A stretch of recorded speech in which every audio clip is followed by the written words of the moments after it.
Hello, everyone. It's Shamila Ramjawan from Johannesburg, South Africa. It's the Red Corner Show's first birthday, as well as Women's Month in South Africa. I'm celebrating this month with 31 inspirational women from across the globe. Today, my guest on the show is Dr. Tristaca McCray from California, USA. Dr. Tristaca is the CEO founder of Nerdual Incorporated International and host of Fix Your Crown podcast. 2021 Forbes business listed CEO and founder Dr. Tristaca McCray continues to plant seeds around the world with hope, love, and humanity. She thrives to make a difference around the world with Nerdual Incorporated, an organization inspired by childhood bullying and life lessons of becoming a successful Black woman. Dr. Tristaca's dreams of becoming the next generation Oprah Winfrey of community outreach is on the cards. Hello, Dr. Tristaca McCray. Welcome to the show. Morning. Good morning. Good morning from California. We're bright and early with you. Yes, it's your morning, and we are well into the evening and the night now in South Africa. Yes. I'm so glad that you've come on the show because you're doing such interesting work, and I want to hear all about it in the 20 to 25 minutes that we have. But before we start, maybe please tell me a little bit about yourself. Well, like the wonderful introduction I have, that was perfect. My name is Dr. Tristaca. I'm the CEO and founder of Nerdual Inc. Nerdual Inc. was created in 2011. I really wanted to create something for my community. I was in several programs in the community, and I wanted to create something for the after. And everyone's like, what is the after? You know, after you graduate from college or any type of program, there's always that after. What do you do after you're done with everything? Do you keep going to school? Do you still keep creating? So that's what I did with Nerdual Inc. I created an organization to help individuals find their after. So that's why I created the programs and everything that I do at Nerdual Inc. because I wanted to do something after in my community to make it keep going and inspire those who seek to do something in their communities around the world. Phenomenal. And you're doing amazing programs across the globe. We'll get to that shortly. But firstly, where did the name Nerdual Inc. come from? I am a total nerd. I used to be bullied on being a nerd. I always liked science, and I always liked social science, so anything science. And my friends were like, that is so nerdy. Like, no one does science. And I was like, no, science is perfect, you guys. And I remember that word stuck with me. Like, you're such a nerd. It wasn't, you know, during that time as a child, I thought, oh my gosh, that is such a bad word. And then as I grew older, I was like, you know, when I become an adult, I want to create something that made me feel good. So Nerdual Inc., I was always picked on about my glasses. So when you look at the Nerdual Inc. image, you see this big smile with glasses. So that's me. I was so picked on about my glasses and being a nerd. So Nerdual Inc. is a very personal organization. Do you often find people asking you about the name? All the time. They're like, well, I thought you were, what one lady told me she thought I was a scientist. And I was like, no, ma'am, I'm not a scientist. I just love, you know, global change and just wanted to do something, but I get it all the time. Why nerds? Okay, so I'm not the first one. Okay. Dr. Tristaca, please tell us a little bit about your empowerment program for women and girls, which is so close to your heart, the Queendom project. So the Queendom project, I started back in 2017. I was mentoring young girls who were going through domestic violence relationships. So they were coming to the organization wanting to change their environment. So I thought, what can I create? So I created a Queendom project, the Queendom Project, and I created a curriculum. And the girls go through the process of finding themselves again. So it was about self-care. And a lot of people were like, what's self-care? Self-care is, what is that? So we wanted the young ladies to find out their identity, because when you're going through a traumatic experience, you kind of lose your identity. So a lot of the young ladies who were a part of the program found themselves as their self-love, and found out what they wanted to do after they got out of the abusive relationship. So it was either an abusive relationship, or being bullied at school, or being bullied at work. Sometimes you get bullied at work and you still don't know how to, keep, know who you are in your own identity. Yes. So a lot of these young ladies got a certificate, got a crown, everything at the end of the program. And they found themselves. They found a new champion, and that's what we call them, champions, because a lot of them could not find a program that they felt safe. So that's what we wanted to do. We wanted to create a safe space as well for all the young ladies and women who have graduated from the Queendom Project with their crown fixed. That is awesome. I'm sure they feel really special. Yes, they do. And that's why I created the Fix Your Crown podcast. So some of the young women who have graduated from the program come onto the show and share their experience, because, a lot of them didn't have a safe space. So it's kind of hard to open up when you have been broken in so many ways. Wonderful. Tell me a little bit about your podcast. How do you attract audiences or interviewees? Just a little bit about that. So the podcast, I started out with college graduates hosting the podcast. And these college graduates are on fire. I mean, they are just, their topics are just wonderful. I let them pick the topics they want to talk about, especially during COVID, because we started the podcast last year with the college podcasters. And when I tell you that their numbers went up, like my numbers were pretty good, but when those young adults got on the podcast, they were touching so many lives. And what we do, we have a meeting on what they want to discuss. If they're watching the news, what are you feeling, while you're watching the news? How can you plant a seed in your listeners? So that's something that we would talk about as a group. And we would find our guest by our social media, and people would listen to our topics and go, that's exactly what I've been feeling. And we would book them on the show and ask them 8 questions, because 8 is our number, is completion. And they would ask those 8 questions. And at the end, there would be more and more people sending emails asking, I want to be a part of the show. That's what I'm feeling right now, especially during the pandemic. So they did an excellent job. Right now, I'm the full host for this season. We're on season 4 right now of the podcast. And this season, we're talking about mental health with Black women. And this topic is very taboo in some areas. And right now, we're talking about mental health, suicide prevention, and all the topics about medications, everything that people don't realize there's a resource out there for mental health. Such a pertinent topic, especially now with COVID-19. Yes.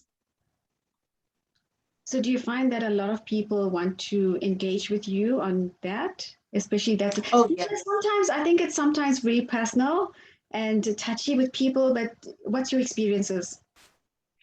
So with this experience, season 4, it has been very very interesting because we receive emails from individuals who go, wow, I thought I was the only one feeling that. Or we have doctors that come on the show and they talk about their experience of working in COVID, or they actually have a loved one dealing with mental health.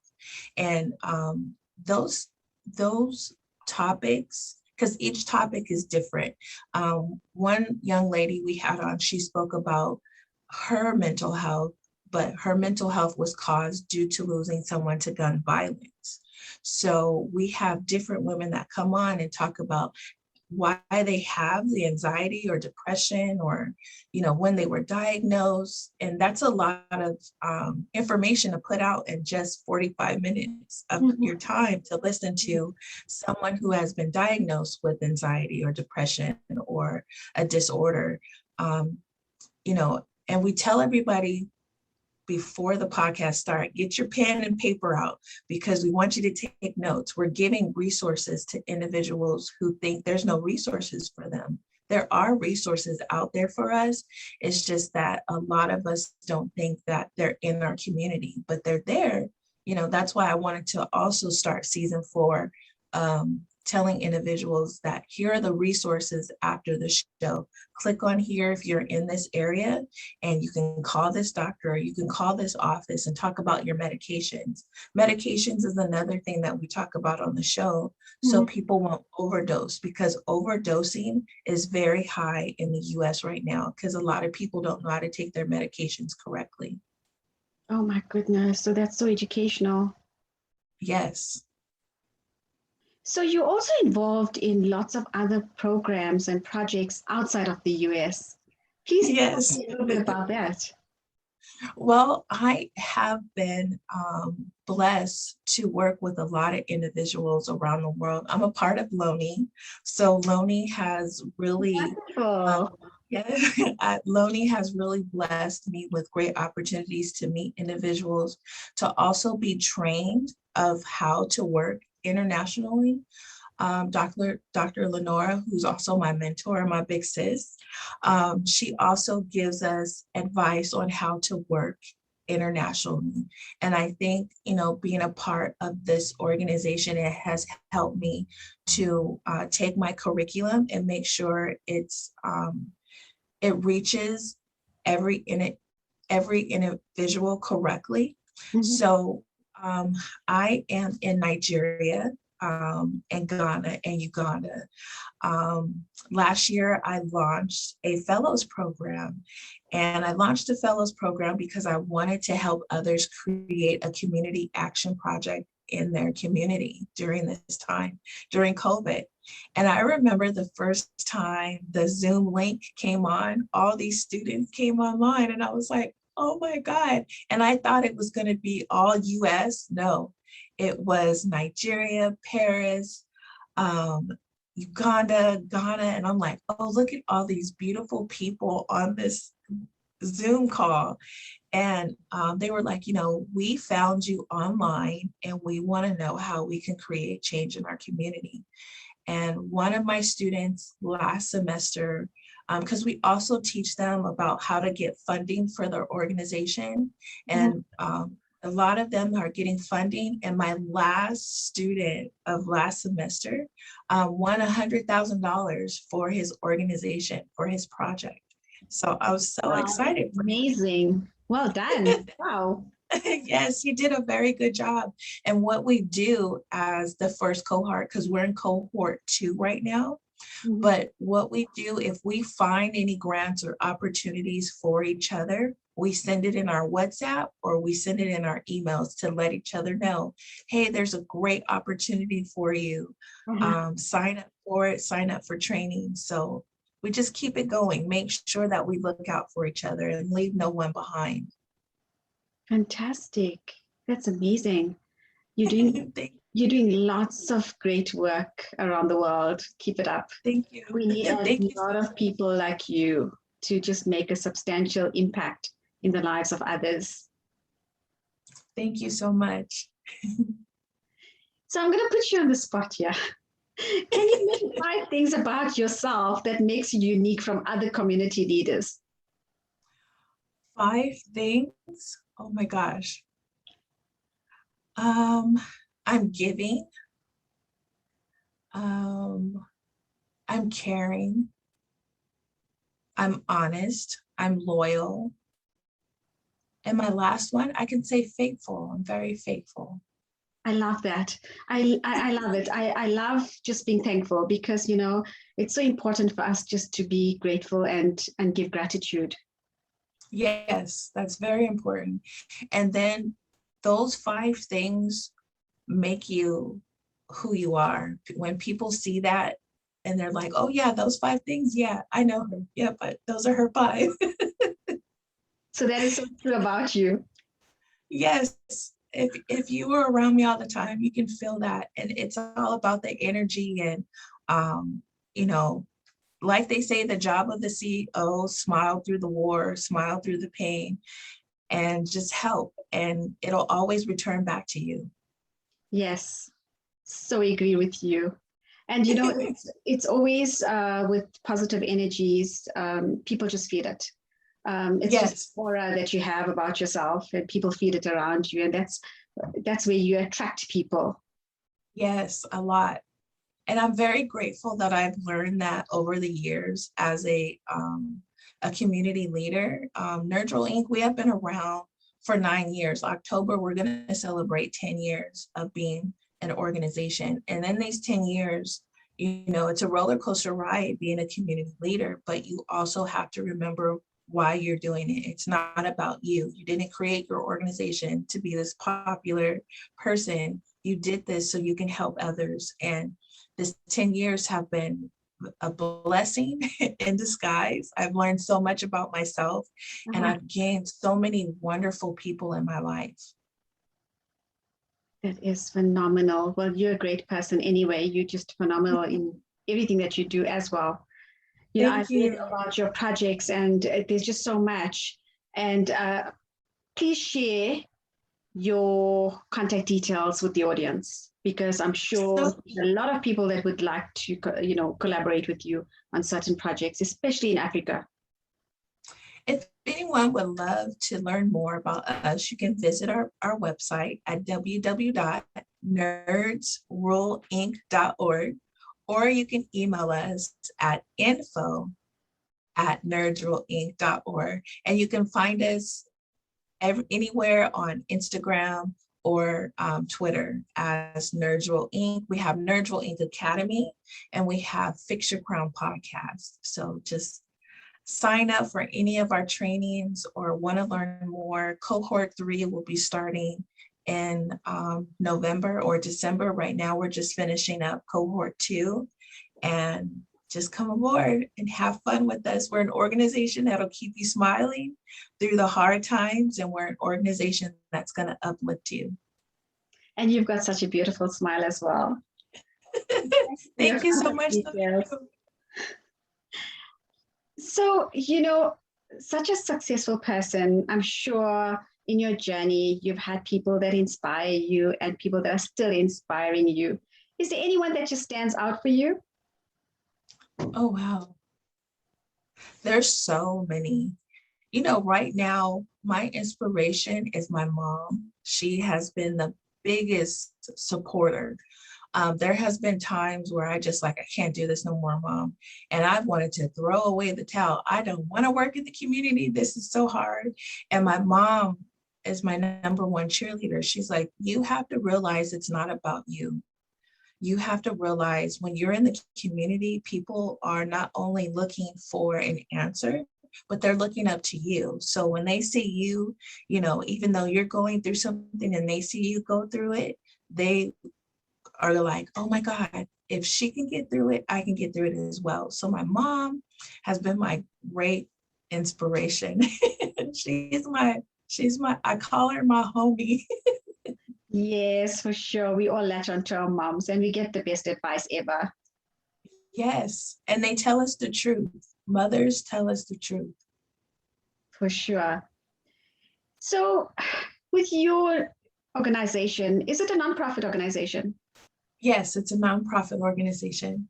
Okay. So, when you started the organization, what were the major challenges that you faced? Oh, wow, I had so many. For the first 5 years, remember, Nerdual Inc will be 10 this year. So the first 5 years, we struggled a lot because I wasn't popular. I wasn't a popular organization. So what I did, I volunteered at other organizations. Like if someone needed a table up, I was there putting their tables up. I wanted others to know that I was dedicated to creating change. And that was the big challenge, Mhm. because so many people didn't know who I was. And they were like, a nerd? Oh, what is she going to teach us about computers? What is this? So I made sure I was out in the community giving my time and energy to other organizations, taking their classes, learning what they do in the community. So the challenging thing is it's all about commitment. And when organizations see that you're committed to creating change or just doing something, they'll work with you. They're not, a lot of organizations and community leaders don't work with just anybody. They Mhm. need people who are reliable, people who are going to do what they say they're going to do. Yes. And I learned that in the early stage. I was like, oh, this is hard. Like they thought I was a computer tech. I was like, no, I'm not a computer person. I'm creating change. And they were like, well, we don't know who you are. So I was like, forget it. Every weekend or during the week after work, I was going to someone's organization, either putting up chairs, putting up flyers, doing something for them online, helping them with their website, doing something, because that's what a community leader is. You're giving your time and your energy. And once people see that, they were just like, wait, what is your name again? It's Nerdual Inc. Oh, you're that nerd girl. Okay, yeah, Nerd yeah, girl, I yeah. love it. That's that nerd girl. Okay, yeah, let me tell you about her. So, everybody knew who I was in the community because they were like, oh, yeah, she's very dedicated. She gives her time and energy, but not only that, she's reliable. And that stuck with me. And I think in 2016, when I got the most biggest award that I've ever got was so far is from the White House. When I got the White House award from President Obama and Michelle Obama, when I came back to my community, I received a proclamation. They were like, oh my gosh, she went to the White House, the one nerd. I'm like, you That is guys. so amazing. So did you get the Lifetime Achievement Award? What I got was the Community Change Global Leader Award. And that really changed my life in 2016. When I went to the White House, and I cried when I got off the plane, because when people hear about my story of us once being homeless and, not being able to have what I'm trying to show others they can have, Mhm. I never thought in a million years that I would be flying on a plane going to the White House and, meeting all these wonderful people. I was meeting people from the United Nations and, big global leaders. And I'm sitting there like, wow, I can do this with you guys. And they're like, oh, it's possible. You just have to stay committed to the dream. And I remember meeting someone from England, and I think her name was Jessica Reed. And Jessica sat me down and she said, young lady, you need to love yourself. And I was like, I do love myself. And she's like, no, love yourself so others can feel the love. And that totally changed my life. I was like, love myself so others can love me more. And she's like, not just the self-love, but love what you're doing in your community. And when people see that you love what you're doing in the community, they're going to love building you up to the next level. And that totally changed my life. Like I'm getting teary-eyed right now because I never had anyone pull me over to the side and tell me that. And that changed my life in 2016. And when I came back from the White House, my life just changed completely because I learned how to love and I learned how to create more, but I learned how to create for the community, not only for myself, but I love creating for the community. So she changed my life. She really did. She changed your life and you changing others. So that's Yes. cool. Yes, I'll never forget her. Like, I don't even have her contact information. Like, I really wish I can find her because she changed my life for pulling me over to the side. And I don't know, it was like she was an angel. Like, all of a sudden, you know, all these people are coming in these rooms and she like pulled me over to the side because we had our badges on. And she's like, oh, Nerdual Inc. Oh, I love that. And I was like, wow, thank you, you know? And then she just told me that. And I was like, you know what? After that, I didn't see her for the rest of the time we were there. I was like, oh, okay, she could have been an angel, but she really planted that seed in me to not only love myself, but love what I create. Definitely God sent. Dr. Tristaca, Mhm. it's Women's Month in South Africa. What would be your best message of inspiration and hope to the women, not just in South Africa, but across the globe? I would want every woman to know that they are the blueprint to life, to let them know that people are watching what you do. They're watching your steps, they're watching your love, they're watching everything that you create. So do it big, dream big. And like that angel told me, love what you do in the community because someone else will fall in love with what you're doing. And keep believing in yourself. Trust me, in the beginning, it's going to be hard. If I could tell my person from 10 years ago, I would tell her, keep going. It's going to be worth it in the end because there's good people in the end that's going to help you get to the next level. That's such a great way to end the show. Dr. Tristaca McCray from California, USA. Thank you for coming on board and sharing your journey with us. Very inspirational. And if you would like to be on the show, please drop me an email, redcornershow@gmail.com, and you too could be inspiring someone. Thank you so much. God bless you. Bye. Bye.